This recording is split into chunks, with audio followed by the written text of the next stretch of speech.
তখন আমি কান্নায় ভেঙে পড়ি। হঠাৎ একদিন রাত্রি খুব করুণ অবস্থা একটি কবিতা তার জন্য লিখেছি, তাই সেই কবিতাটি আপনাদেরকে একটু শোনাতে চাই। তো কবিতাটি এমন, আপনারা শুনে। আমার কবিতার শিরোনাম আহারে ঝরা ফুল আসিয়া, সবাইকে কাঁদিয়ে বেঁচে গেল কদিন নিষ্ঠুর পৃথিবীর বুকে। অবশেষে মৃত্যুর কাছে হেরে গেল, কিছুতেই বাঁচানো গেল না তাকে।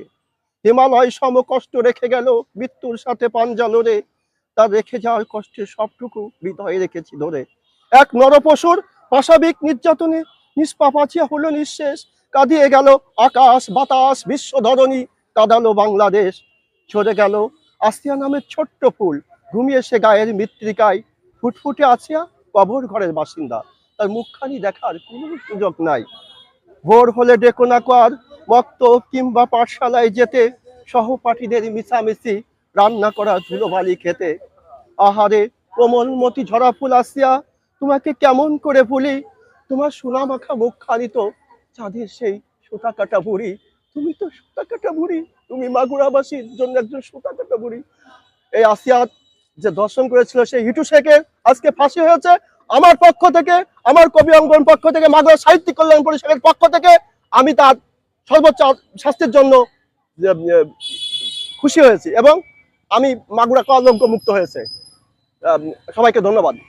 নাম রফিক হানজালা, আমার বাড়ি মাগুরা শহরের পাশে শহরতলিতে বাড়ি, গ্রামের নাম বাটিকাডাঙ্গা।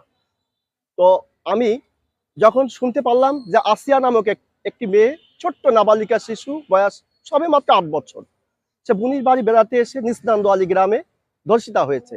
তাকে ধর্ষণ যে করেছে তার নাম হিটু শেখ, সে তার বাপ সমতুল্য, বাপ বয়সী একজন ব্যক্তিত্ব।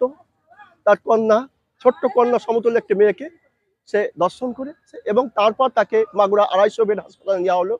সেখানে চিকিৎসকরা তার রেফার করে তাকে ফরিদপুর মেডিকেল কলেজে পাঠানোর পর ওখান থেকে রেফার করে ঢাকা সিএমএস হাসপাতাল, যেটা আর্মিদের হাসপাতাল, সেখানে নিয়ে যাওয়া হয়। এরপর মৃত্যুর সাথে পাঞ্জা লড়ে সর্বোচ্চ চেষ্টা করেছে আমার দেশের ঊর্ধ্বতম অফিসাররা, তার জন্য চেষ্টা করেছে আমার রাষ্ট্রীয় প্রধান তারেক রহমান, তার জন্য চেষ্টা করেছে জামাতের ডাক্তার শফিকুর রহমান সাহেব সহ অন্যান্যরা। এরপর বাচ্চাটি যখন মরে যায়